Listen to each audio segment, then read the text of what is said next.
Hey guys, I'm Angela and welcome back to Hobby Night. This week in Warhammer news, the Age of Sigmar 3rd edition release date has been announced.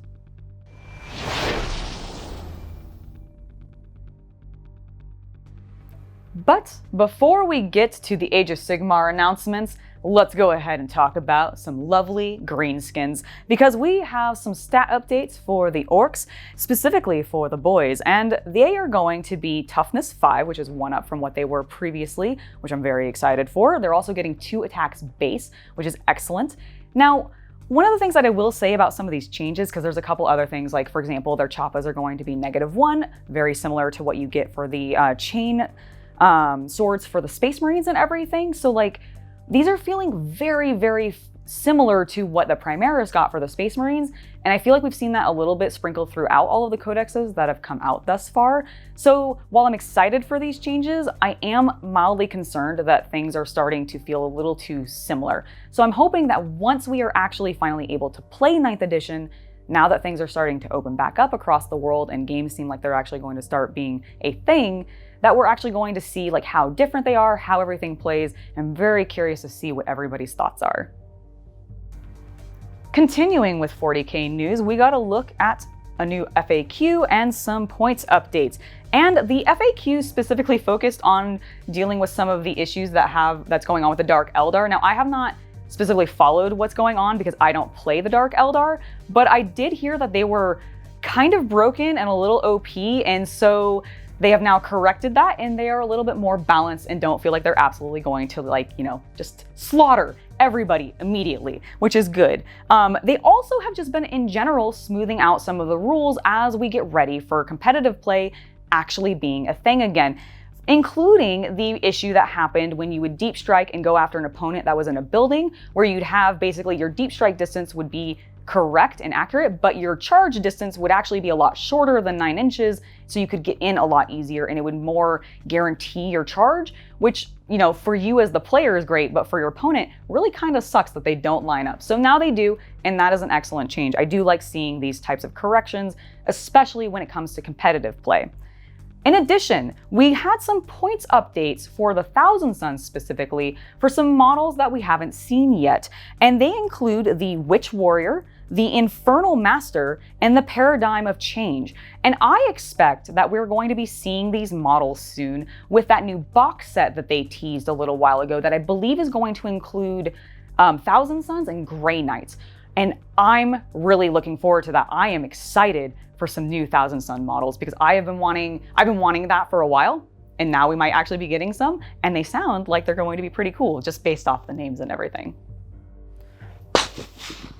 I am ready to run some flamers, some Melta, and some bolters with the new Sisters of Battle Codex because it's up for pre-order now as of yesterday, as well as a bunch of those fancy new models that we've been seeing for a couple weeks now through like Warhammer Fest and a bunch of other things, including the, what are they called? The Paragon Warsuits and the Celestine Sacrants, which I really, really like, and I don't know how I'm going to build them because I looked at their data sheets and I think the mace to me seems like it's the better option just for like in-game play and everything like that, but I really, really like the look of them holding the halberds.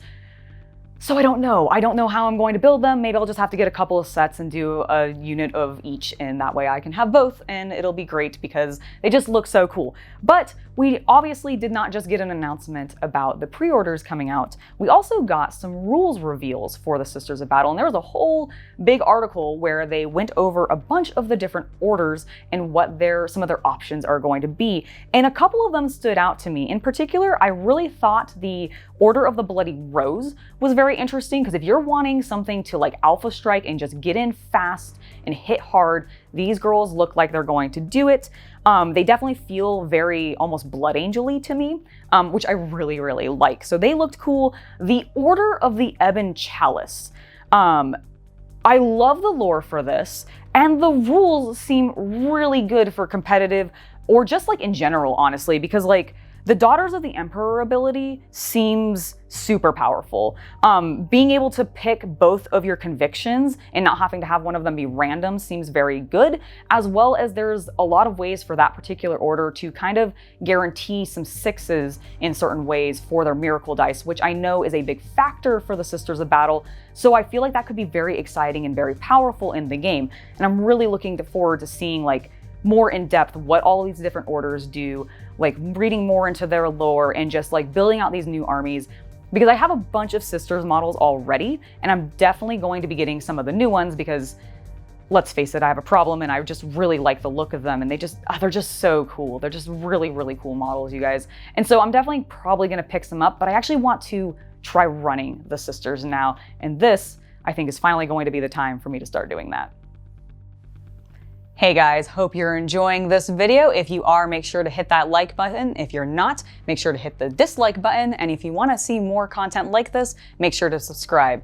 Now, something that I also wanted to chat with you guys about today is the launch of my brand new Patreon page, where if you support it, you can have a say on an upcoming video series that will be on this YouTube channel, and I'm really looking forward to it. You also get behind the scenes content such as additional photos, some short vlogs and such. There's not really a set schedule for it, but there is a bunch of content up there already. So if that interests you and you want to potentially have a say on a new series on the channel, make sure to check the link in the description below and check out our Patreon page. Now, let's go ahead and get back to the video. And finally, let's go ahead and talk about the biggest news for this week, the release date for Age of Sigmar 3rd edition, the Dominion box. It's going up for pre-order starting June 19th and will come out in stores on July 3rd, which is awesome for those of us in the US because that might be a long weekend for a lot of people. So you can get some games in, hopefully without masks on, and it'll be lovely. I cannot wait. But let's talk about what all is actually coming along with the Dominion box, because it's not just going to be that box sets that is releasing. There's also going to be 2 variations on the codex that you can, or not the codex, sorry, the core rulebook that you'll be able to pick up for Age of Sigmar 3rd edition, the standard edition cover, as well as a fancy collector edition cover.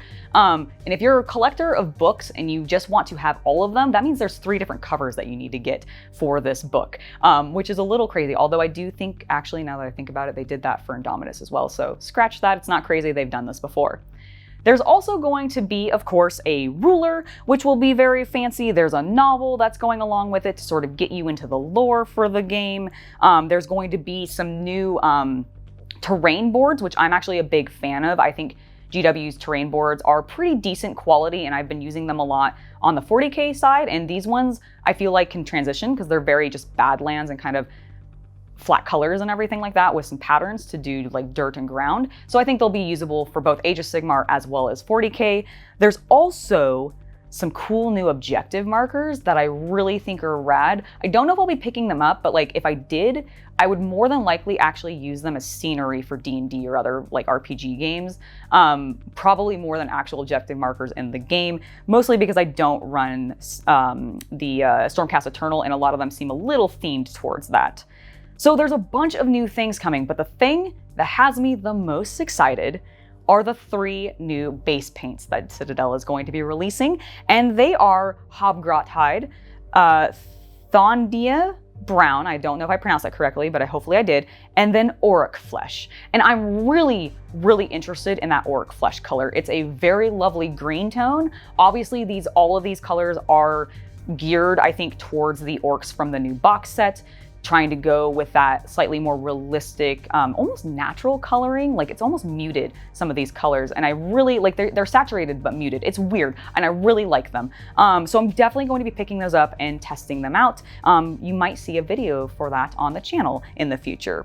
Now, we've talked about a lot of what's coming out for the game and what's coming out with it as in regards to all the accessories and stuff, but they have also started previewing some of the rules, and I think they're kind of looking interesting. So the 3 main things that we kind of got previewed were heroes and heroic actions are going to be a little different, and you're going to be able to do them more. And so I'm going to go over the rule real quick, and then I'm going to talk about something that was slightly confusing to me based off some verbiage in both this as well as another rule that they previewed.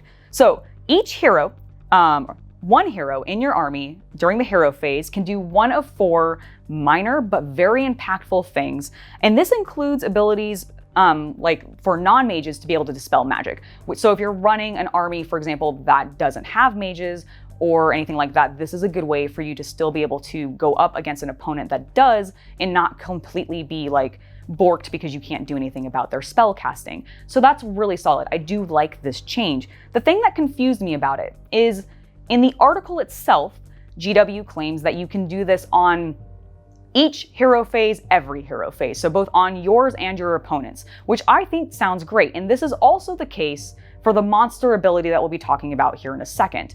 But on the actual text that they show that comes from the rulebook where it describes the rule, it does not clarify that. It just says you. So I would like some clarification on whether or not we can, in fact, do it on every hero phase or if it's only on your hero phase. Hopefully there'll be a slight update to just clarify that, or maybe it'll just be in further text in the book itself and they're only showing us a small section.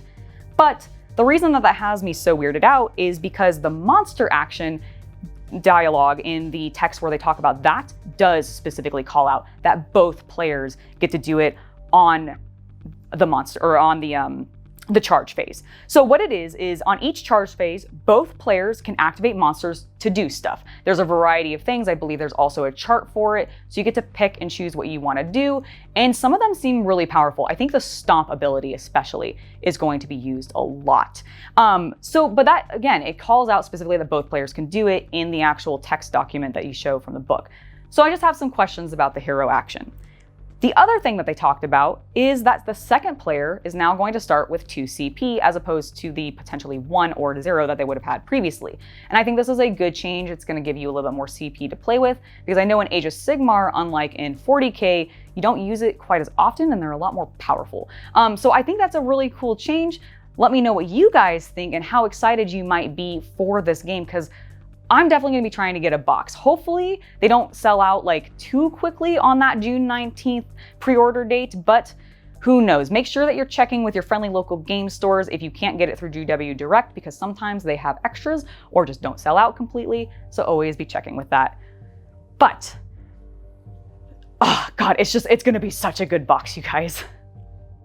All right, that has been this week in Warhammer news. There has been a lot of stuff to cover, both between today's video and yesterday's video. If you want to hear me talk about all the various Warhammer video games that are releasing soon, you can check that out because we put up a video yesterday. In the meantime, I have been Angela. Thank you guys so much for watching. Make sure that if you liked this video or disliked it, you let me know about it in the comments. You hit those like buttons, you hit subscribe if you haven't already, and if you want to have your name appear here like these fine people, you can support us on Patreon. You can find all those links in the description below. I'll see you guys next time, and I'll see you tomorrow for a brand new video where I'm going to be trying out Hired Gun.